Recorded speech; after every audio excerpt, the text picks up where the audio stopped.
Visibility घट चुकी है। कोचिन एटीसी और बाकी सारे एटीसी को फॉरन मैसेज करो कि वहां से आने वाले सारे फ्लाइट्स को रोक दिया जाए।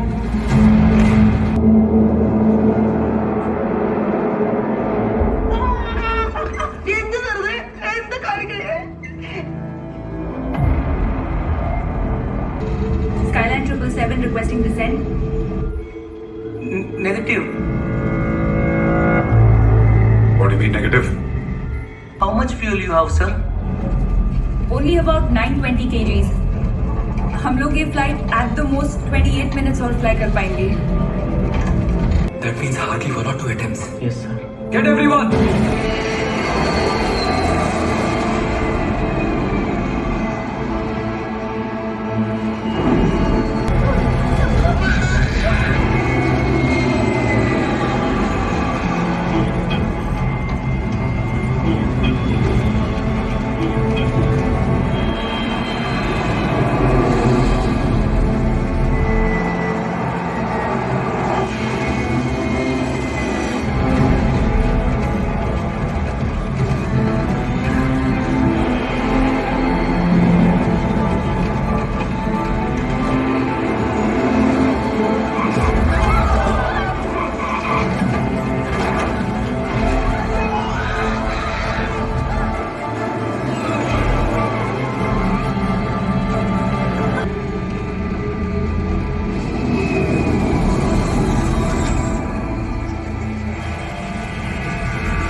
नमस्कार सभी पायलट्स और फ्यूचर पायलट्स को। आप देख रहे हैं पायलट प्रिपरेशन और आज हम पढ़ने जा रहे हैं एक और बहुत ही इंटरेस्टिंग टॉपिक जिसका नाम है पॉइंट ऑफ नो रिटर्न या पॉइंट ऑफ सेफ रिटर्न या कहें रेडियस ऑफ एक्शन।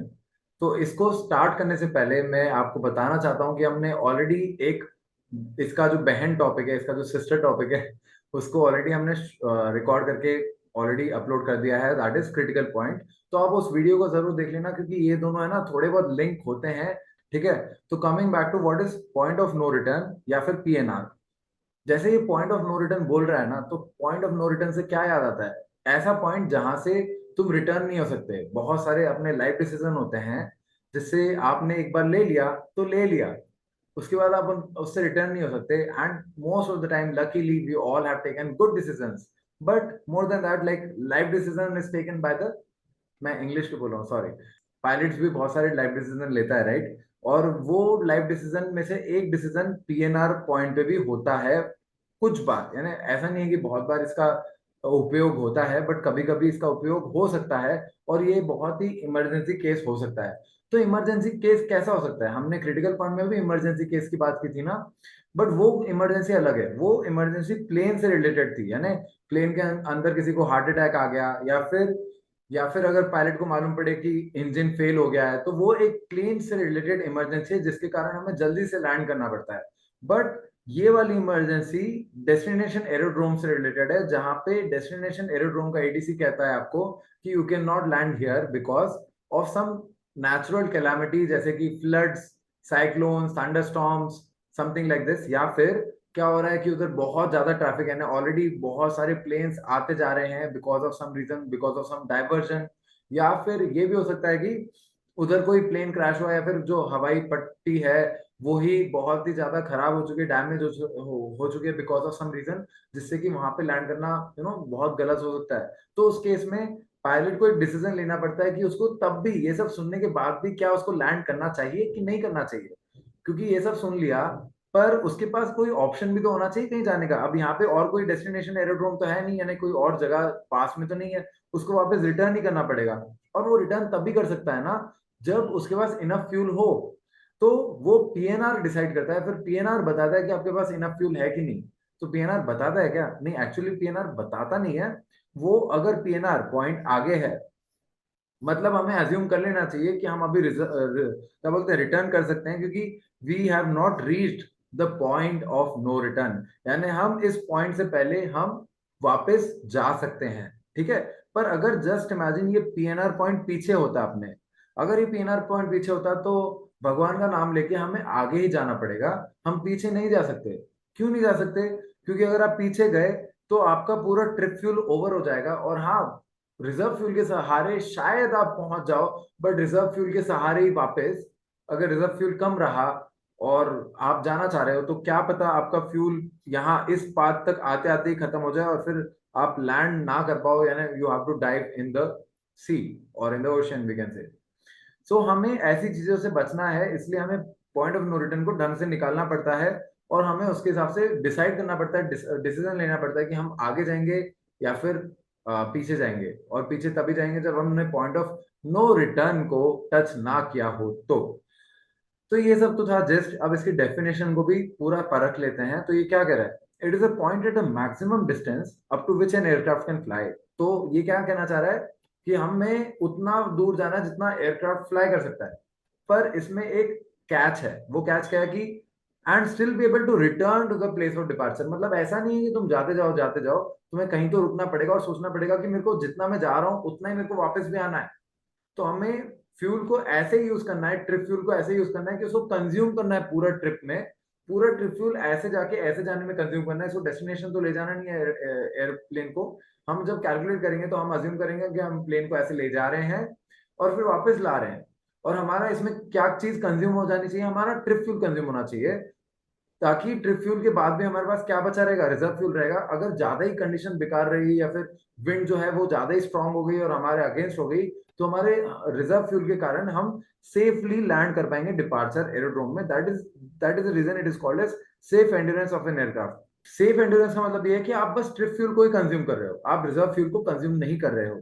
अगर आप ट्रिप फ्यूल को ही कंज्यूम कर रहे हो, ये आपने ट्रिप फ्यूल रिजर्व फ्यूल कहाँ पे सुना है? पेलोड में सुना है ना। अगर आपने पेलोड देखना है तो ऊपर मैं लिंक भेज दे रहा हूँ, आप पेलोड देख सकते हो, जिसमें आप ट्रिप फ्यूल और रिजर्व फ्यूल को और ज्यादा डिटेल में समझ सकते हो इफ यू वांट दैट। नहीं तो आप ये भी इतना भी समझ के आगे बढ़ सकते हो। ट्रिप फ्यूल क्या होता है? जर्नी का फ्यूल होता है, from departure aerodrome to the destination aerodrome. जो भी फ्यूल आपका कंज्यूम होता है उसको बोलते हैं ट्रिप फ्यूल, ठीक है। तो ट्रिप फ्यूल एक पर्टिकुलर अमाउंट में दिया जाता है, और रिजर्व फ्यूल जो कि इमरजेंसी केस में होता है वो दिया जाता है, ठीक है। अब coming back to safe endurance, what is endurance? Endurance मतलब स्टैमिना, ठीक है। आप कितना देर भाग सकते हो? मैं बोलूं, अगर मैं ट्रेडमिल में भागता हूँ बहुत हाई स्पीड पे, एक पर्टिकुलर स्पीड पे, एक कांस्टेंट स्पीड पे, मैं 14 मिनट भाग सकता हूँ, अगर मैं ये कहता हूँ। और आप बोल रहे हो कि मैं तो 20 मिनट भाग सकता हूँ सर, तो फिर you are having more endurance then me. और just imagine if I am going in a marathon, and उस मैराथन में मैं बोल सकता हूँ कि मैं continuously without break I can run for 1 hour 20 minutes, then my endurance becomes 1 hour 20 minutes at a particular constant speed I am saying। मैं इसमें स्पीड को वेरी नहीं कर रहा, ठीक है। मेरा इसमें ट्रू एयर स्पीड, जो मेरा मेरा जो बॉडी का एयर स्पीड है, और व्हाट आई कैन से my body speed, true body speed will be constant. I am assuming कि मेरा बॉडी स्पीड एक एवरेज स्पीड है, वो कांस्टेंट रहेगा जितना भी एवरेज में लूंगा, ठीक है। तो एंड्योरेंस क्या होता है ना? Endurance is a function of time, okay. अगर ये टाइम बढ़ता है, इसका मतलब क्या है कि मेरे पास इनफ फ्यूल है, राइट। अगर मेरे पास टाइम बढ़ता है मतलब मैं ज्यादा समय तक हवा में फ्लाई कर सकता हूँ। अगर मेरा ये टाइम कम होता है तो मेरा जो पूरा समय है हवा में फ्लाई करने का वो कम हो जाता है। तो अगर मेरे पास ज्यादा टाइम है तो मेरा एंड्योरेंस ज्यादा रहेगा, ठीक है। मेरा पीएनआर यहाँ पे आ जाएगा, ठीक है। और अगर मेरे पास कम समय है या फिर मेरा एंड्योरेंस कम है, मेरी स्टैमिना कम है, तो फिर मैं क्या करूंगा? मेरा ये ट्रिप फ्यूल जो है वो जल्दी खत्म हो जाएगा, तो मेरा पीएनआर पहले आ जाएगा, ठीक है। तो PNR is totally dependent on fuel, okay. It is dependent on fuel, it is also dependent on fuel consumption which we will discuss in later part, है ना। हम अभी नहीं डिस्कस करते इसके बारे में। हम बस अभी ये बोल सकते हैं कि एंड्योरेंस क्या होता है। वो एक वेरी इंपॉर्टेंट फैक्टर होता है जिससे कि हम बता सकते हैं कि हमारा पीएनआर कहाँ पे आएगा, उसके बिना हम नहीं पता कर सकते। अब इसको और डिटेल में समझेंगे, डोंट वरी। तो आगे हम देखते हैं कि when is the PNR point use. PNR point use कब होता है? जब when there is a emergency at the destination aerodrome, that because of which you can not land. हम वहां पे लैंड नहीं कर पाते because of there is a emergency, जैसे flood, cyclone, thunderstorm, precipitation, high precipitation, और मे बी हाई ट्रैफिक, और damaged runway. So these can be the condition because of which हम पीएनआर पॉइंट पे नहीं जा पाएंगे, जिसके कारण हमें पीएनआर का यूज करके पता करना है कि हमें तब भी लैंड करना है कि नहीं, ठीक है। तो अब आगे पढ़ते हैं। आगे है point, what is the difference between PNR and radius of action. तो आपने ये सुना था पीएनआर और radius of action. That is nothing but the same thing, one in the same thing.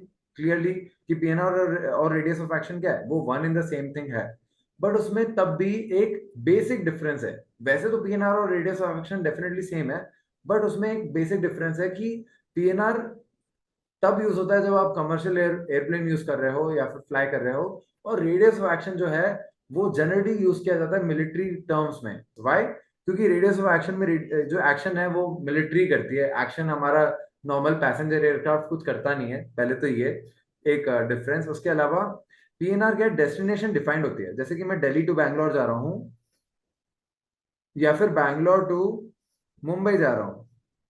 तो अगर मैं मुंबई जा रहा हूँ या बैंगलोर जा रहा हूँ, तो मेरा दोनों केस में डेस्टिनेशन डिफाइंड है कि मैं यहाँ से यहाँ जा रहा हूँ या फिर यहाँ से यहाँ जा रहा हूँ। करेक्ट? सो मेरा डेस्टिनेशन डिफाइंड है, मैं अपने आराम से चिंता फ्री रह सकता हूँ कि मेरा डेस्टिनेशन डिफाइंड है। But whereas radius of action में क्या होता है ना, कि जस्ट इमेजिन मेरा ये मेरा एरोड्रोम है, ठीक है, और जस्ट इमेजिन चाइना और पाकिस्तान दोनों इस बार वापस स्ट्रेटेजी बना रहे हैं कि भाई इंडिया को कैप्चर करना है इस रीजन से या फिर कुछ भी ऐसा, और इन्फिल्ट्रेशन होने के चांसेस रॉ को मालूम पड़ा है कि यहाँ से हो सकते हैं, यहाँ से हो सकते हैं, यहाँ से हो सकते हैं, और यहाँ से भी हो सकते हैं। यानी यहाँ पे टेररिस्ट कैंप है जहाँ पे वो ट्रेनिंग करते हैं, ऐसा समझ लो। ठीक है, तो अब क्या होगा कि हमें इस कैंप से जस्ट लाइक बालाकोट या उरी, हमें क्या करना है, इधर ब्लास्ट करना है और वापस आ जाना है, ऐसा as a fighter pilot pilot has to think, right? तो वो क्या करेंगे, एक रेडियस ऑफ एक्शन बनाएंगे। रेडियस ऑफ एक्शन ये रहेगा, ये radius of action is nothing but continuous dot of PNR. That means अगर मैं ऐसे बोलता हूँ कि मेरा पीएनआर कहाँ पे, जैसे मैं ए से बी जा रहा था होता, तो मेरा पीएनआर पॉइंट क्या होता है, ये मेरा पीएनआर पॉइंट है, जस्ट अज्यूम। तो ये मेरा पीएनआर पॉइंट है, ये भी मेरा पीएनआर पॉइंट है, ये कंटिन्यूअस एक रेडियस है पीएनआर पॉइंट्स की। ठीक है, इसका मतलब ये है कि मैं एक प्लेन क्या है वो यहां से यहां जा सकता है और फिर उसको रिटर्न होना पड़ेगा लाइक दिस, है ना। वो अगर इससे बाहर जाता है तो फिर एक इश्यू आ सकता है कि वो वापस रिटर्न नहीं हो पाएगा टू द सेम एरोड्रोम, क्योंकि फिर बहुत ही ज्यादा रिस्की रहेगा वापस लैंड करना, क्योंकि फ्यूल तो कंज्यूम हो गया, ट्रिप फ्यूल, तो रिजर्व फ्यूल पे we can not totally rely on, right. तो इसलिए क्या बोला जाता है कि अगर कोई प्लेन को जाना है तो उसका एक पर्टिकुलर डेस्टिनेशन डिफाइन नहीं है। एक प्लेन, जैसे मेरे को 3 प्लेन बोले गए हैं, मैं एज अ पायलट का हेड हूँ, विंग कमांडर हूँ, मैंने बोला कि आपको यहाँ पे जाना है, आपको यहाँ पे जाना है, आपको यहाँ पे जाना है, तो फिर कोई भी उनमें से एक एक डिसाइड कर सकता है कि मैं इधर ब्लास्ट करके आऊंगा, कोई बोल सकता है कि मैं इधर जाऊंगा, और कोई बोलेगा कि मैं इधर जाऊंगा। अब चौथे वाले को अगर दे दिया ये वाला जगह ब्लास्ट करने के लिए, तो can he go there? No, actually he can not go there. Why? Because वहां पे जाएगा तो फिर उसके लिए radius of action, radius of action को पार के जा रहा है, यानी लक्ष्मण रेखा के उस साइड जा रहा है, जिससे क्या हो सकता है, जिससे कि जब वो वापस आने की कोशिश करेगा तो फिर that plane will be facing some issue, right. उसका फ्यूल जो है वो इनफ नहीं रहेगा। सो हम अपने रेडियस ऑफ एक्शन के अंदर ही काम करते हैं। Radius of action is nothing but continuous dots of PNR. Okay, ऐसे समझ लो। और अगर नहीं भी समझ में आए तो हमारे तो काम का नहीं है ये, बस मैंने आपको डिफरेंस बताने के लिए बता दिया for your understanding. Now coming to the factors which affect the PNR, यानी बहुत सारे फैक्टर्स है। जैसे पीएनआर, मैं चाहता हूं मेरा एक अच्छे सेफ फ्लाइट के लिए मैं क्या चाहता हूं कि मेरा पीएनआर जितना हो सकता है हो जाए, यानी मैं चाहता हूं मेरा पीएनआर है ना डेस्टिनेशन से भी आगे रहे। क्या पीएनआर डेस्टिनेशन से आगे रह सकता है क्या? सोचो, पीएनआर डेस्टिनेशन से भी आगे रह सकता है अगर हमारे पास ट्रिप फ्यूल कुछ ज्यादा ही है। जस्ट इमेजिन अगर मेरा डेस्टिनेशन है आर और मेरा ट्रिप फ्यूल इतना है कि मैं आर के डबल डिस्टेंस तक भी जा सकता हूँ। जैसे ये 600 नॉटिकल माइल था, मेरे पास इतना इतना फ्यूल है जिससे मैं 1200 नॉटिकल माइल जा सकता हूँ। तो मेरा पीएनआर कहाँ पे होगा मालूम है? यहाँ पे होगा।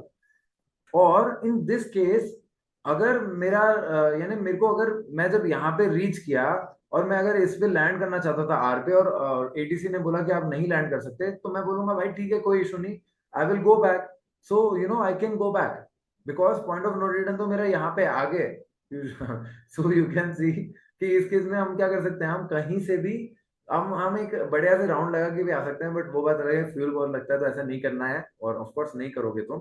तो हमारा होमबाउंड और आउटबाउंड जो है वो बहुत ही लॉन्ग है। That means we are on a very safe journey, जिसमें हमारा प्लेन बहुत समय तक हवा में रहेगा। कोई चिंता की बात नहीं कि फ्यूल कंज्यूम हो जाएगा जिससे कोई लॉस होगा। बट जनरली हमारा फ्यूल एक्स्ट्रा इसलिए नहीं होता क्योंकि एयरलाइन को लॉस होता है फ्यूल एक्स्ट्रा रखने से, क्योंकि फ्यूल भी फिर 1000 केजी तक 2000 केजी तक एक्स्ट्रा रखना पड़ेगा, और वो जो 1000 केजी है उसका भी फ्यूल, उसका भी वेट प्लेन को उठाना पड़ेगा, तो पेलोड में आप जानते हो 1-1 kg से प्लेन का जो फ्यूल कंजम्पशन है वो अफेक्ट होता है, जिसके कारण मेरा फ्यूल कंबशन ज्यादा हो जाएगा। तो मैं ये सब नहीं चाहता, इसलिए मैं फ्यूल को जस्ट इनफ रखता हूँ। I will never keep my fuel बहुत ज्यादा। जैसे कि पीएनआर हमेशा मालूम है इस पाथ में कभी भी आगे नहीं आता, usually it is always between centre and R, okay, यानी सेंटर एंड डेस्टिनेशन। ठीक है, तो फैक्टर्स अफेक्टिंग पीएनआर में पहला क्या फैक्टर है कि distance to PNR is proportional to the safe endurance. I have already discuss कि डिस्टेंस टू पीएनआर क्या होगा, सेफ एंड्योरेंस के प्रोपोर्शन होगा। क्यों? क्योंकि एंड्योरेंस क्या होता है, एंड्योरेंस जो होता है वो फ्यूल का फैक्टर होता है ना, ट्रिप फ्यूल के बराबर होता है, या फिर is proportional to the fuel on board. Okay, fuel on board that is trip fuel on board. Okay, so I can say अगर मेरा ट्रिप फ्यूल है वो ज्यादा है तो मैं ज्यादा समय के लिए रह सकता हूँ हवा में, और मेरा ट्रिप फ्यूल अगर कम है तो मैं कम समय के लिए हवा में रह सकता हूँ। तो मेरा endurance is proportional to trip fuel, and endurance is inversely proportional to the fuel consumption. Trip fuel को हम फ्लाइट फ्यूल भी बोल सकते हैं, तो इसको मैं फ्लाइट फ्यूल लिखता हूँ बिगले। तो endurance is inversely proportional to the fuel consumption. अब फ्यूल कंजम्पशन के इनवर्सली प्रोपोर्शनल का मतलब क्या है कि अगर मेरा फ्यूल कंजम्पशन में ज्यादा, एज अ प्लेन इंजन, अगर इंजन ज्यादा फ्यूल खाएगा तो मेरा टाइम जो है, मैं कितने समय तक हवा में रह सकता हूँ वो कम हो जाएगा ना, क्योंकि मेरे पास जितना फ्यूल है उसमें से ज्यादा फ्यूल तो जल्दी खत्म हो जाएगा। तो अगर मेरा फ्यूल कंजम्पशन बढ़ गया तो मेरा एंड्योरेंस क्या होगा, कम होगा। और अगर मेरा फ्यूल कंजम्पशन घट गया that means I am very efficient ना, मैं अपने पूरे काम में बहुत इफिशिएंट हूँ कि मैं कम खर्च अधिक दुराएगी। सो फॉर दैट पर्पस मेरा एंड्योरेंस बढ़ जाएगा, मैं ज्यादा समय तक हवा में रह पाऊंगा। तो मेरा एंड्योरेंस का फॉर्मूला क्या आता है, endurance is equal to flight fuel, that is trip fuel, by fuel consumption per hour. So this is one formula, आप इसको याद कर सकते हैं, लिख सकते हैं, आप इसको लिख सकते हैं, इंपॉर्टेंट है ये। सो प्लीज इसको लिख दीजिए, है ना। So coming back to this कि मेरा डिस्टेंस टू पीएनआर यानी डीपीएनआर जो है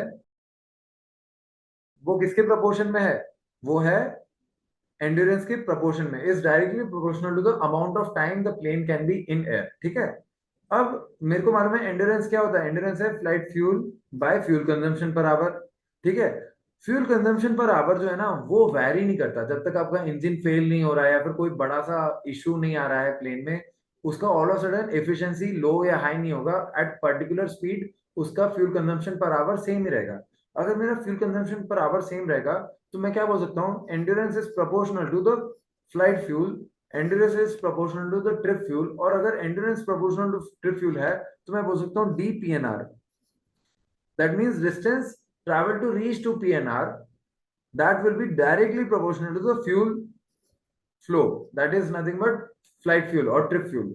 तो मेरा ट्रिप फ्यूल अगर ज्यादा है, अगर मेरा ट्रिप फ्यूल ज्यादा है तो मेरा डीपीएनआर ज्यादा होगा, अगर मेरा ट्रिप फ्यूल कम है तो मेरा डीपीएनआर कम होगा, that means this will be my new DPNR, PNR. अगर मेरा ट्रिप फ्यूल कम होता है तो, अगर ज्यादा होता है तो मेरा ये डीपीएनआर होगा, डीपीएनआर। तो अभी आप बोल सकते हो क्या कि फ्लाइट फ्यूल अगर इंक्रीज होता है, अगर बढ़ाते हैं हम फ्लाइट फ्यूल तो पीएनआर जो है वो बढ़ेगा। पीएनआर मतलब distance to PNR, PNR distance to PNR, DPNR को हम पीएनआर भी लिख देते हैं। तो पीएनआर या पॉइंट ऑफ नो रिटर्न जो है वो बढ़ जाएगा, मैं ज्यादा डिस्टेंस हो जाएगा, ये बढ़ जाएगा ना अगर मेरा फ्यूल बढ़ता है तो। ठीक है, और अगर मेरा फ्लाइट फ्यूल घटता है x% से, अगर मेरा x% फ्यूल कोई कम करता है तो मेरा डिस्टेंस टू पीएनआर जो है ना वो भी रिड्यूस हो जाएगा, रिड्यूस बाय x%। मतलब अगर ये 2% तुम फ्लाइट के फ्यूल को बढ़ाते हो तो पीएनआर का जो डिस्टेंस है ना वो भी 2% बढ़ जाएगा, और अगर ये 2% घटाते हो तो distance to PNR will also reduce by 2%। ठीक है, तो फिर इधर तक समझ में आ गया होगा hopefully. Now coming to the wind flow, आपको मालूम है जैसे क्रिटिकल पॉइंट में भी वैसे ही पीएनआर में भी विंड से हमारा पीएनआर अफेक्ट होता है। अब वो विंड से पीएनआर अफेक्ट कैसे होता है ये देखते हैं। तो PNR is highest in the case of nil wind, ये ऑलरेडी इस्टेब्लिश कर दिया इसने, तो क्या मैं इसको रटूं, नहीं, इसको रटने की जरूरत नहीं है, बट इसको समझने की जरूरत है। ये क्या बोल रहा है, PNR has to be highest when there is no wind at all, और when there is nil wind the PNR will be what, highest. अगर पीएनआर हाईएस्ट रहेगा नील विंड केस में तो हम एक बार इसको प्रूव कर लेते हैं। प्रूव करने के लिए हम ये लेते हैं कि हम क्या करेंगे, एक में हेडविंड केस ले लेंगे और एक में हम नील विंड केस लेंगे। ठीक है, तो मैं बोल देता हूं मेरा जो प्लेन है उसका टैस है 300 नॉट्स। और let's assume for the case two कि जब केस टू में अपन विंड लेंगे तो टेल विंड ले रहा हूँ, टेल विंड है हमारा 30 नॉट्स, ठीक है। तो मैं बोलता हूँ कि इसको प्रूव करने के लिए मैं क्या बोलता हूँ कि मेरा ए से बी में जा रहा था, ठीक है, और ए से बी मेरा जो पी एन आ रहा है, जस्ट इमेजिन कि मेरा एक पॉइंट है डिस्टेंस, मेरे को इस डिस्टेंस तक जाना है और कम बैक करना है, ठीक है। ये पीएनआर पॉइंट तो नहीं है, मैं बस ऐसे ही मान रहा हूँ एक पॉइंट, ठीक है। तो इधर से इधर तक जाना है और कम बैक करना है। तो मेरा आउटबाउंड स्पीड जो है, आउटबाउंड स्पीड को हम बोलते हैं ओ, और होमबाउंड स्पीड को बोलते हैं एच। होमबाउंड मतलब जब हम वापस आ रहे हैं तो हम अपने घर आ रहे हैं तो उसको होमबाउंड बोलते हैं, और जब हम आउट ऑफ स्टेशन जाते हैं तो हम आउटबाउंड बोलते हैं, ठीक है। तो आउटबाउंड स्पीड होगी और ये होमबाउंड स्पीड होगी, ठीक है। ये मेरा जो डिस्टेंस है जो मैं कवर कर रहा हूँ यहाँ पे, इसको मैं मान लेता हूँ 600 नॉट्स। अब हम क्या करेंगे, दोनों केस में एंड्योरेंस निकालेंगे। तो केस वन है, केस वन निल विंड, निल विंड, ठीक है। केस वन है निल विंड। अब निल विंड में क्या हो रहा है, निल विंड में हम बोल सकते हैं endurance is nothing but, endurance होता क्या है, time taken to reach outbound. ये time taken to reach outbound यानी आउट डिस्टेंस को कवर करने में, और time taken to reach again back to the home. So time taken to reach outbound plus time taken to reach home bound, that will be my total endurance, right. Endurance is a function of time ना। तो total endurance में क्या बोल सकता हूँ, time outbound plus time home bound. अब time outbound कितना दिया है, आउटबाउंड दिया है distance by speed, so 600 by speed क्या होगी, क्योंकि विंड नहीं है तो मैं बोल सकता हूँ 300 नॉट। और टाइम होम बाउंड विल भी क्या होगा, होम बाउंड में ये होगा, और इसमें भी क्या होगा, डिस्टेंस वही है 600, आपको ट्रैवल करना है from this point X, X to A. तो एक्स टू ए को मैं 600 कवर करना है, तो ये 600 हो जाएगा, बाय स्पीड क्या हो जाएगा 300 हो जाएगा। तो मेरा आंसर क्या आ जाएगा, ये 2 होता है, ये भी 2 होता है, तो ये क्या हो जाएगा 4 आवर्स हो जाएगा, है ना। 4 आवर्स में ऐसे भी लिख सकता हूँ, ऐसे भी लिख सकता हूँ। तो मेरा केस वन में टाइम कितना लग रहा है, एक पर्टिकुलर डिस्टेंस पे जाने के लिए टाइम कितना लग रहा है, बस 4 घंटे लग रहे हैं, ठीक है। उस अब दूसरे केस में देखते हैं, केस टू, जो कि है टेल विंड वाला कंडीशन। टेल विंड या फिर हेड विंड भी बोल सकते हैं, मैं आपको बताऊंगा कैसे, ठीक है। तो इसमें भी क्या होगा, टाइम आउटबाउंड होगा प्लस टाइम होम बाउंड होगा, है ना। Time outbound plus time home bound होगा, ठीक है। तो टाइम आउटबाउंड कितना लग रहा है, टाइम आउटबाउंड लग रहा है 600, यानी डिस्टेंस बाय स्पीड, सो 600। और स्पीड क्या होगा इसमें, क्योंकि आउट जा रहे हो और आपका टेल विंड, टेल विंड मतलब विंड भी आपके साथ सपोर्ट कर रही है। तो अगर विंड सपोर्ट कर रही है तो 300 प्लस 30 हो जाएगा। और जब आप इधर जा रहे थे तो टेल विंड तो ऐसी ही थी, तो ये 30 थी, और आपकी स्पीड थी 300, तो आपका रिजल्टेंट स्पीड होम बाउंड क्या हो जाएगा 300 minus 30। So distance by speed में 600 बाय 330 लिख देंगे आउटबाउंड के लिए, और होम बाउंड में क्या लिखेंगे 600 बाय 270। समझ में आया ये वाला। तो अगर आप इसका कैलकुलेशन करते हो तो आता है 600 divide by 330 plus 600 divided by 270, तो ये आता है अपना वैल्यू 4 आवर 2 मिनट 25 सेकेंड। तो आप क्लियरली देख सकते हो कि आपको कितना टाइम ज्यादा लग रहा है, उसी पर्टिकुलर डिस्टेंस पे आना जाना करने में आपका 2 मिनट एंड 25 सेकेंड एक्स्ट्रा लग रहा है कंपेयर टू अर्लियर, है ना। तो इसका मतलब क्या हुआ कि जब हेडविंड, अब हेडविंड या टेलविंड रहे इससे कुछ फर्क नहीं पड़ता, मैं आपको बताऊंगा इन सेकेंड पॉइंट, ये वाले पॉइंट पे, ठीक है, इसके नीचे वाले, ठीक है। तो मैं क्या बोल रहा था कि इसमें ज्यादा टाइम लग रहा है हेडविंड या टेलविंड केस में। तो आप देख सकते हो कि इसमें केस टू में 2 मिनट 25 सेकेंड ज्यादा लग रहा है compare to the case one जो कि निल विंड है। इसका मतलब ये है कि जब विंड नहीं रहती तो आप जल्दी पहुंचते हो, जल्दी पहुंचते मतलब होगा फ्यूल कंज्यूम कम होता है, और इसमें क्या हो रहा है फ्यूल कंज्यूम ज्यादा हो रहा है। कितना ज्यादा हो रहा है, 2 मिनट और 25 सेकेंड के लिए और ज्यादा इंजन रन कर रहा है, जिससे कि आपका फ्यूल ज्यादा कंज्यूम हो रहा है। अगर आपका फ्यूल ज्यादा कंज्यूम होगा मतलब अगर आप पीएनआर ढूंढना चालू करोगे तो डिस्टेंस टू पीएनआर जो होगा वो रिड्यूस हो जाएगा in the case of headwind या tailwind, whereas in the case of nilwind it will be the highest. Exam में डायरेक्टली क्या आएगा कि pn distance to pnr is highest in the case of what, in the case of headwind, tailwind or nilwind. So your answer will be nilwind. अब हम देखते हैं कि if the tailwind changes to headwind, the distance to pnr will increase या decrease. तो मैंने आपको बताया कि हेडविंड या टेलविंड से असर नहीं पड़ता, आपने इसमें टेलविंड लिया था, अब मैं टेलविंड की जगह हेडविंड ले लेता हूं 30 नॉट का, तो इसमें क्या हो जाएगा, ये 330 इधर चला जाएगा, ये इधर चले जाएगा, क्योंकि ये क्या हो जाएगा 300 माइनस 30 हो जाएगा, ये क्या हो जाएगा 300 प्लस 30 हो जाएगा। तो आंसर तो वही आएगा ना, आंसर तो 4 आवर 2 मिनट्स एंड 25 सेकेंड ही आएगा। तो PNR distance will not be affected. Okay, ये समझ में आया तुम्हें कि टेलविंड चेंजेस टू हेडविंड हो गया तो भी हमारा कुछ असर नहीं पड़ता। ठीक है, हेडविंड चेंजेस टू टेलविंड हो गया, टेलविंड चेंजेस टू हेडविंड हो गया, तो इससे कुछ असर नहीं आता। लाइक हमें ऑलरेडी मालूम है कि पीएनआर जो होता है वो किसका फंक्शन होता है, वो फंक्शन होता है फ्यूल कंजम्पशन का। ठीक है, और सीपी जो होता है क्रिटिकल पॉइंट जो होता है वो फंक्शन होता है टाइम का। ठीक है, तो क्रिटिकल पॉइंट अगर सेंटर पे है इन द केस ऑफ निलविंड तो पीएनआर तब भी थोड़ा आगे आता है। ठीक है, पीएनआर तब भी थोड़ा आगे आता है। एज आई टोल्ड यू कि हमें ट्रिप फ्यूल जो है वो हमारे डेस्टिनेशन से भी थोड़ा सा ज्यादा तक का मिलता है ना। हमारा ट्रिप फ्यूल जो है वो कहां से कहां तक का मिलता है, जो हमारा ए से बी है वो सी डैश तक या सी तक के लिए मिलता है। मतलब आप थोड़ा बहुत होल्ड भी कर सकते हो उस फ्यूल से, राइट। तो हमें होल्डिंग के लिए भी फ्यूल दिया जाता है। और हमें मालूम है कि टोटल फ्यूल जो कंज्यूम हो रहा है उससे जितना डिस्टेंस ट्रेवल करोगे उसके आधे पॉइंट पे आपका पीएनआर रहेगा। इसलिए पीएनआर आपका क्रिटिकल पॉइंट से आगे आता है यूजुअली। ठीक है, but just imagine CP is equal to PNR भी होता है when trip fuel is just enough in nil wind condition. तो इन निल विंड कंडीशन अगर ट्रिप फ्यूल जस्ट इनफ है तो क्रिटिकल पॉइंट कहां पे आएगा, निल विंड कंडीशन में सेंटर में आएगा। ठीक है, क्रिटिकल पॉइंट सेंटर में आएगा। और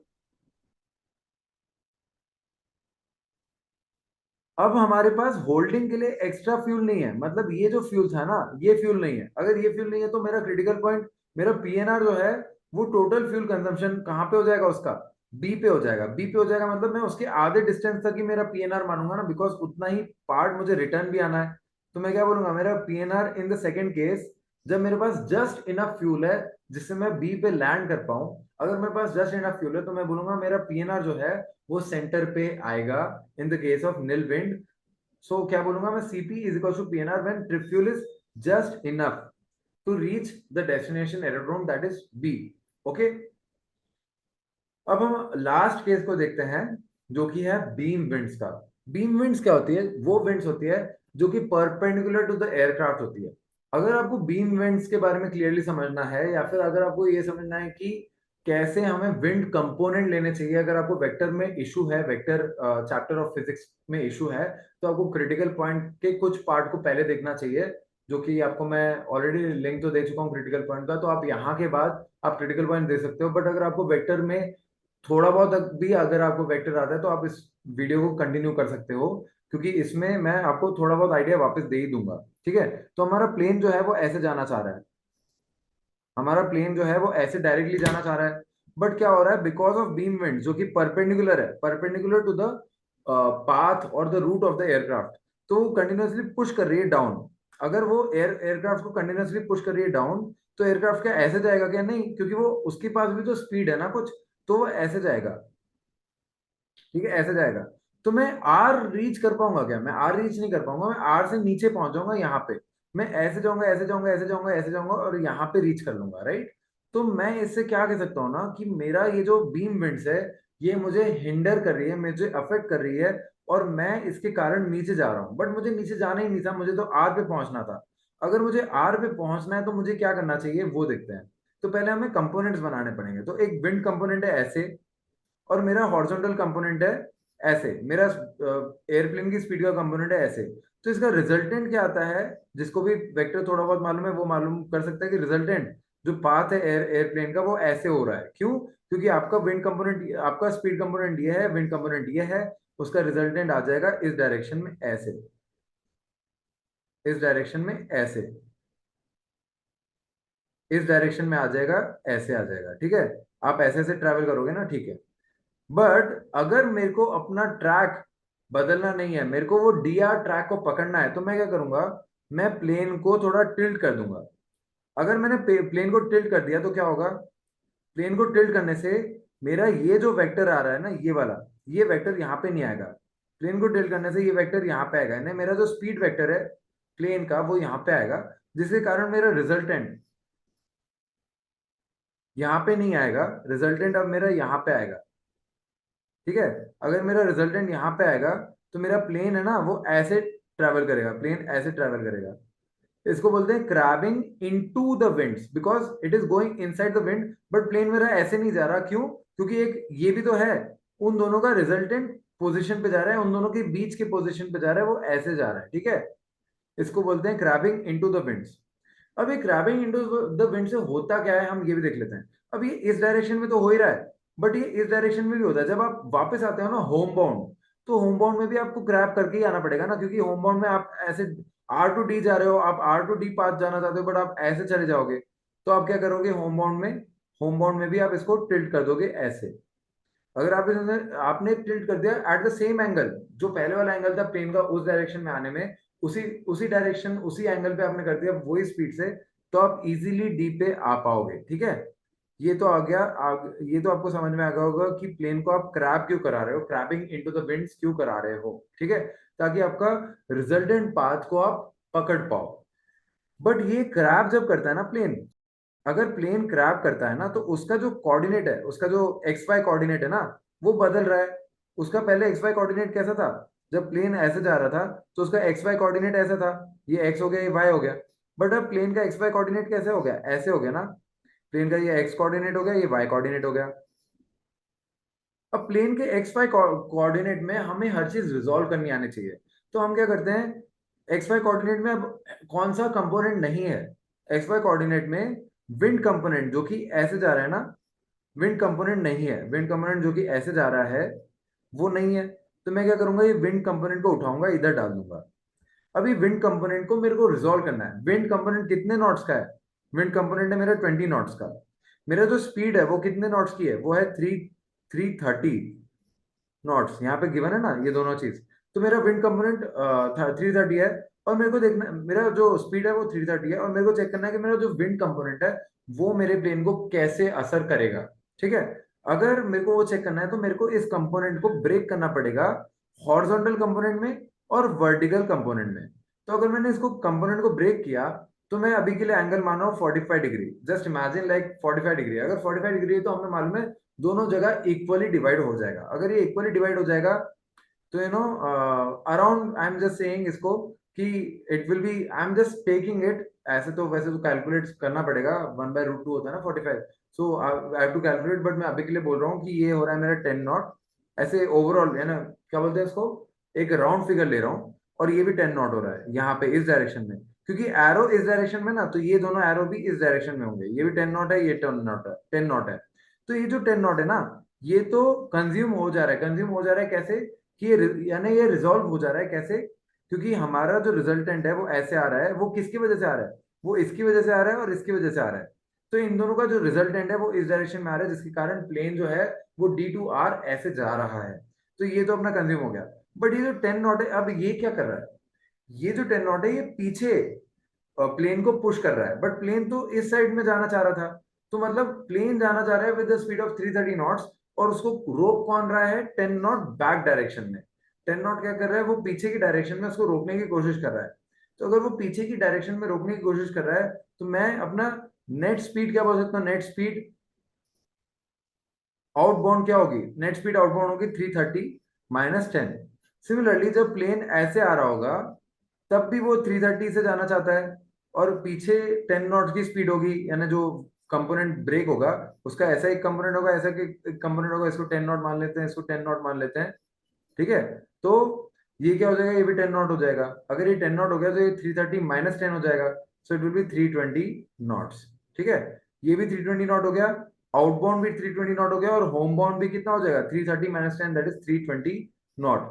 तो मेरा स्पीड आउटबाउंड और स्पीड होम बाउंड सेम है। तो क्या मेरा distance to PNR will not be affected? जो जो मेरा नेल विंड में था वही क्या होगा? क्या डिस्टेंस टू पीएनआर?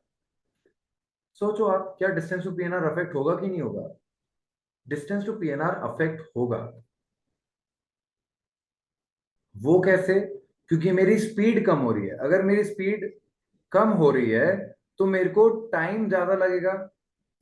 अगर मेरी स्पीड कम हो रही है, इसका मतलब मेरा फ्यूल कंजम्पशन बढ़ रहा है, क्योंकि मेरी स्पीड कम हो रही है। जस्ट इमेजिन मेरे को ए से बी जाना था, या फिर जैसे बी ये है, मेरे को इस पॉइंट तक जाना था और फिर रिटर्न करना था।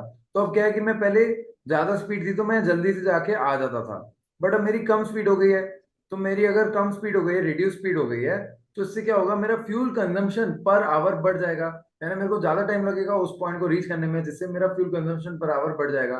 तो अगर मेरी स्पीड ओवरऑल रिड्यूस हो रही है because of some external condition, उसके कारण मेरा फ्यूल कंजम्पशन तो कांस्टेंट है, तो वो क्या हो रहा है, वो ज्यादा समय के लिए हो रहा है फ्यूल कंजम्पशन पर आवर, जिसके कारण क्या हो रहा है कि बीम विंड से मेरा डिस्टेंस टू पीएनआर क्या हो जाता है, घट जाता है।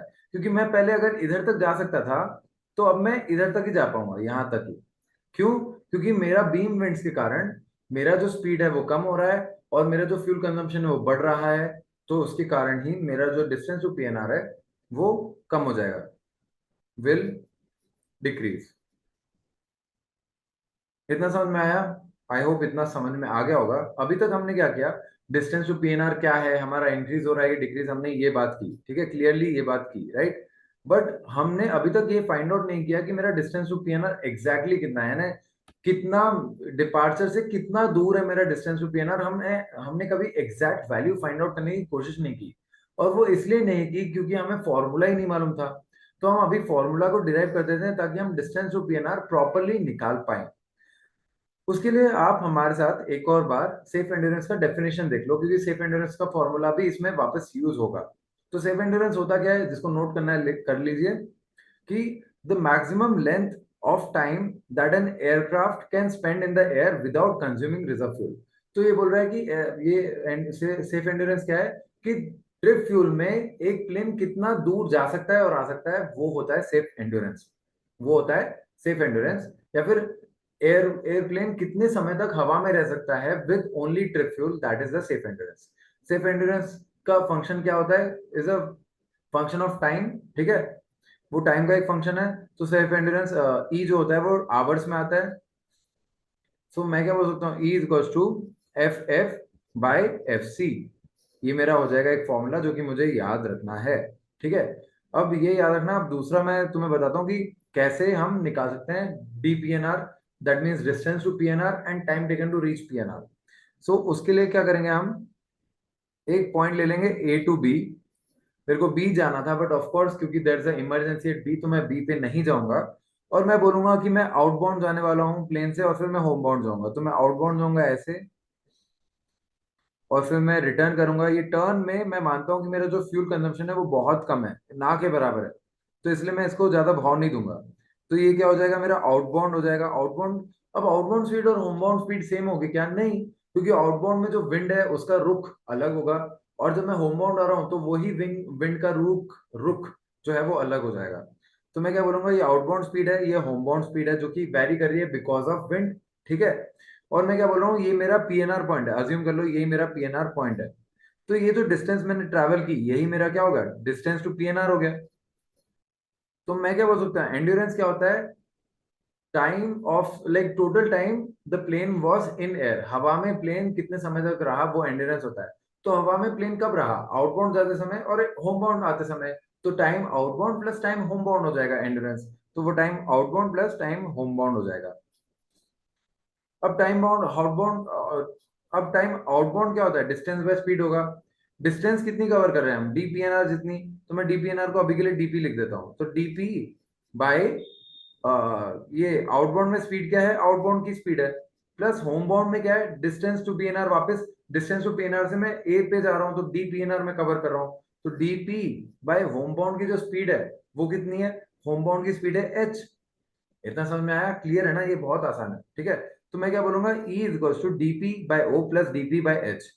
अब मैं इसको क्या लिख सकता हूँ, मैं लिख सकता हूँ तो मैं क्या लिख सकता हूँ, E is equal to DP H plus DP O by O H, है ना। इसको मैंने जो क्या बोलते हैं बेस को सेम कर दिया, that is O and H, दोनों को मल्टीप्लाई कर दिया क्रॉस मल्टीप्लाई करके। फिर उसके बाद मैंने क्या बोला, E O H is equal to DP H plus O, या O plus H, whatever, ठीक है।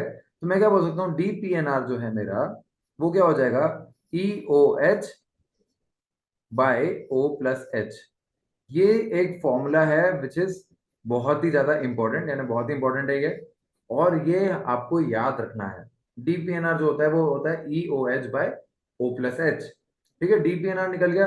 अब टाइम ये हो गया, distance to P N R is E O H is a function of E O H by O plus H, E multiplied by O multiplied by H, ऐसा करके, ठीक है। अब time taken to reach P N R क्या होगा, D P N R क्या होगा, वो होगा distance taken to reach P N R, that is D P N R by time. Time इस बार क्या होगा, ग्राउंड स्पीड होगा क्या, नहीं, टाइम होगा आउटबाउंड स्पीड। आउटबाउंड स्पीड क्योंकि हम इधर से इधर तक जाने का स्पीड मालूम कर रहे हैं ना, ए से पीएनआर का, तो वो क्या होगा, आउटबाउंड आउटबाउंड स्पीड ही होगा। तो वो time taken to PNR is D P N R by O. अब इनसे रिलेटेड कुछ क्वेश्चंस करते हैं। तो पहला क्वेश्चन देखते हैं जो कि विंड करेक्शन या विंड के ऊपर है, क्योंकि हमने देखा था कि एंगुलर विंड आती है ना, एक तो होता है टेल विंड होता है और एक होता है हेड विंड होता है ना। अगर हेड विंड और टेल विंड होगा तो हम प्लस और माइनस कर देंगे, बहुत ही आसान है। बट अगर विंड एट एन एंगल आ रहा है, कोई भी एंगल से आ रहा है विंड, ऐसे आ रहा है ऐसे आ रहा है, तो फिर आप कैसे करोगे, उसमें ट्रिग्नोमेट्री यूज कर सकते हो, but trigonometry is very long method. हम इसमें शॉर्ट मेथड यूज कर सकते हैं, जो कि हम CX3 से यूज करते हैं। और अगर आपके पास CX3 नहीं है तो आप ऑनलाइन जा सकते हो गूगल पे और आप CX3 कैलकुलेटर डाल सकते हो, और उसके अंदर आपको unit conversion, altitude, cloud base, standard atmosphere, सब चीज मिलेगा। उसमें आपको नीचे जाना है, नीचे जाना है जब तक आपको विंड करेक्शन ना मिले, ये वाला। विंड करेक्शन मिलते ही उसके अंदर एंटर करना है और उसके अंदर ये सारी वैल्यूज डालनी है। ट्रैक क्या होता है, track is nothing but true course. ये वो चीज है, यानी ट्रैक वो है जिसपे प्लेन उड़ रहा है, उसको बोलते हैं ट्रैक। किस ट्रैक पे तुम जा रहे हो वो तुम्हारा पर्टिकुलर एंगल है। तो अगर जैसे तुम 090 ट्रैक पे जा रहे हो तो प्लेन 090 पे जा रहा है, ऐसे बोल सकते हैं, है ना, ये 090 है। अगर प्लेन 270 पे जा रहा है तो वो प्लेन ऐसे जा रहा होगा कुछ, यानी ऐसे, तो ये 270 हो गया, है ना। तो ये इस डायरेक्शन में जा रहा है, तो ये ट्रैक हो गया। तो ट्रैक को अपन ट्रू कोर्स में डालते हैं, TCRS में, और फिर टैस की वैल्यू डालनी है। और विंड विंड का डायरेक्शन डालना है, विंड डायरेक्शन इधर 335 है, विंड स्पीड क्या है 18 है, विंड डायरेक्शन और विंड स्पीड फिल करना है। तो हमें ये सारी वैल्यूज फिल करने से हमें ग्राउंड स्पीड मिल जाती है। एंटर मारा और फिर मुझे मिल गया मेरा ground speed, that is 151.69, that is 152 knots. ठीक है, अब हम पीएनआर का एक स्टैंडर्ड क्वेश्चन देखते हैं जो कि एग्जाम में भी आ सकता है, तो आपका ध्यान यहाँ पे पूरा होना चाहिए। तो इसमें क्या कह रहा है कि डिस्टेंस है 1250 नॉटिकल माइल, जो कि ए टू बी जो डिस्टेंस दिया है वो कितना दिया है, ए टू बी 1250 नॉटिकल माइल दिया है, 1250 नॉटिकल माइल दिया है, ठीक है। ट्रैक दिया है 030, ट्रैक 030 मतलब आउटबाउंड ट्रैक है ये। आउटबाउंड मतलब ए से बी पे जाने की ट्रैक जो है वो है 030। तो अगर मेरी आउटबाउंड ट्रैक है 030, तो मेरी होम बाउंड ट्रैक क्या हो जाएगी, जब मैं वापस रिटर्न भी तो करना है, मैं बी पे तो जा ही नहीं रहा, मैं तो पीएनआर निकाल रहा हूँ, तो उसके लिए मेरे को होम बाउंड ट्रैक भी चाहिए। तो वो क्या होगी, टोटली अपोजिट हो गई ना, वेरी एग्जैक्टली अपोजिट हो गई। तो अगर ये 030 है तो ये 030 प्लस 180 हो जाएगी, तो ये कितनी हो जाएगी, 210 हो जाएगी। ये मेरी 210 हो गई, ठीक है। अब इसके अलावा क्या बोल रहा है, विंड्स जो है उसका है, विंड डायरेक्शन है 360 डिग्री और 30 नॉट्स है। और एफओबी कितना है, एफओबी है 1400 kg, और टैस नॉर्मल दिया 298 kg, टैस रिड्यूस मतलब इंजन फेलियर के बाद का स्पीड वो है 250 नॉट। फिर इसमें लिखा है fuel consumption eight normal is 200 not, और फ्यूल कंजम्पशन रिड्यूस्ड मतलब इंजन फेलियर के बाद वो कितना है, 115 kg पर आवर, ठीक है। फिर दिया reserve fuel that is 100 kg, और फाइंड डीपीएनआर एंड टीपीएनआर। अब क्लियरली बोला है कि डीपीएनआर और टीपीएनआर निकालो, ये नहीं बोला कि इंजन फेल हो रहा है। तो सीपी के केस में इंजन फेल का बहुत ही इंपॉर्टेंस होता है, बहुत ही महत्व होता है।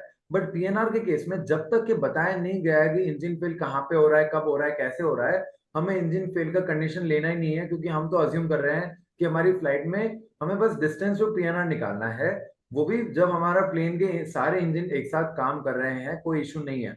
ये जो इंजन फेलियर वाला केस है, ये जनरली क्रिटिकल पॉइंट निकालने के लिए यूज किया जाता है।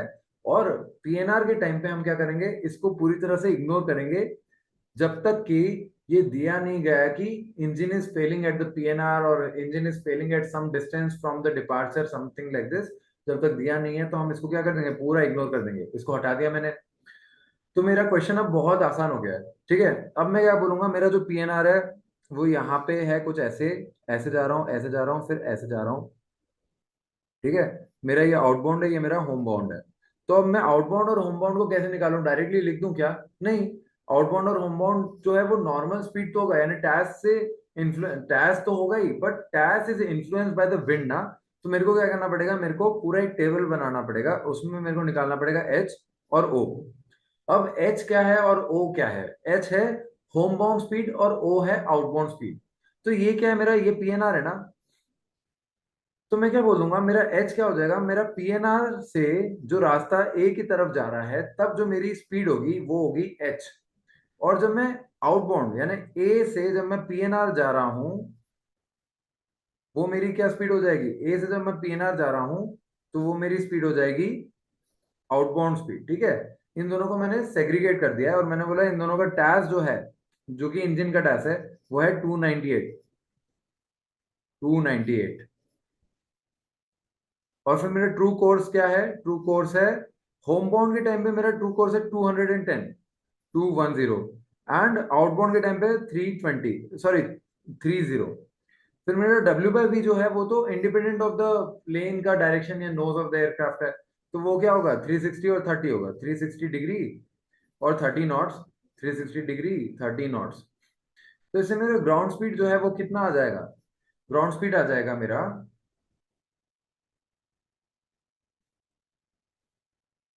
ग्राउंड स्पीड के लिए मैं विंड करेक्शन पे जाऊंगा और टैस डालूंगा मेरा 298, ट्रू कोर्स डालूंगा 210, फिर मैं विंड स्पीड डालूंगा 30 नॉट्स और विंड डायरेक्शन होगा 360। इसको ओके करने से आ जाएगा मेरा ग्राउंड स्पीड आ जाएगा 323.6, that is nothing but 324 knots. और मेरा आउटबाउंड स्पीड क्या होगा, आउटबाउंड स्पीड होगा, उसके लिए मैं टैस को रखूंगा 298, ट्रू कोर्स को रखूंगा 030। ठीक है, इसको 298 रखा और फिर उसके बाद विंड स्पीड क्या हो जाएगा मेरा, दैट इज 30, और विंड डायरेक्शन क्या हो जाएगा 360, दैट इज 0 ऑल्सो। ठीक है, तो इससे मेरा ग्राउंड स्पीड क्या आ गया 272 नॉट्स। ठीक है, अब मुझे ग्राउंड स्पीड होम बाउंड और ग्राउंड स्पीड आउटबाउंड मिल गया है। ठीक है, अब मैं क्या कर सकता हूँ, मैं इससे डायरेक्टली फॉर्मूले में अप्लाई कर सकता हूँ। फॉर्मूला क्या है, DCP is equals to E O H by O plus H. मेरे पास ओ है, एच है, ई नहीं है। ई के लिए मैं क्या करूंगा, ई का फॉर्मूला होता है F F by F C, है ना। तो एफ एफ क्या है, ट्रिप फ्यूल है। ट्रिप फ्यूल क्या होता है, F O B minus reserve. आपको पेलोड चैप्टर से याद होना चाहिए, नहीं है तो आप देख सकते हो ऊपर वीडियो। सो वीडियो होगा नीचे होगा, नहीं तो ऊपर होगा, है ना। तो ट्रिप फ्यूल क्या है मेरा, F O B minus reserve. F O B minus reserve क्या होता है 1400 minus 100, so it will be 1300। और मेरा फ्यूल कंजम्पशन कितना हो रहा है, फ्यूल कंजम्पशन हो रहा है मेरा 200 KG per hour. 200 KG per hour हो रहा है तो 200 है ये। तो मैं बोलूंगा 1300 डिवाइड बाय 200, तो मेरा आंसर आ जाएगा 6.5 या फिर 6 hour 5 minute, so 6 hour 30 minutes है ना। ठीक है, ये भी बोल सकते हैं। अब मैं इसको फॉर्मूले में अप्लाई करूंगा 6 hour 30 minutes into O, that is 272 into H 324 by 272 plus 324। ठीक है, तो अब मैं इसको मल्टीप्लाई कर दूंगा into 272 into 324 divide by 272 plus 324। तो इससे आंसर आ जाएगा अपना 961 नॉटिकल माइल। ये मेरा क्या होगा, डिस्टेंस टू रीच पीएनआर, ये मेरा कितना आ गया 961 नॉटिकल माइल आ गया। ठीक है, और मेरा time taken to reach PNR क्या हो जाएगा, टी पीएनआर, वो हो जाएगा डी, सॉरी सॉरी ये डी पीएनआर है, डी पीएनआर। ठीक है, तो डी पीएनआर क्या हो जाएगा, ये टी पीएनआर क्या हो जाएगा, ये हो जाएगा D PNR by O. so dpnr by o is 961 by o is 272, so it will be divided by 272। तो ये आंसर आ जाएगा 3 आवर 32 मिनट्स। ये है आपका time taken to reach PNR, मतलब ए से पीएनआर जाने में आपको 3 घंटा और 32 मिनट्स लगेंगे। ठीक है, आई होप आपको ये पूरा वीडियो बहुत अच्छा लगा हो। आई होप कि आप बहुत ज्यादा इसको लाइक करेंगे और शेयर करेंगे आपके सारे दोस्तों के साथ। और जो भी आपको डाउट्स हैं आप अपने कमेंट्स में लिख सकते हैं और सब्सक्राइब कीजिए for more videos like this. इसका टारगेट रखते हैं कि 400 लाइक मिल जाए तो अच्छा रहेगा, ताकि हम पार्ट 2 बनाए, थोड़ा मोटिवेशन मुझे भी रहे। इसी के साथ मैं यही कहना चाहूंगा कि see you very soon in the next video. Bye.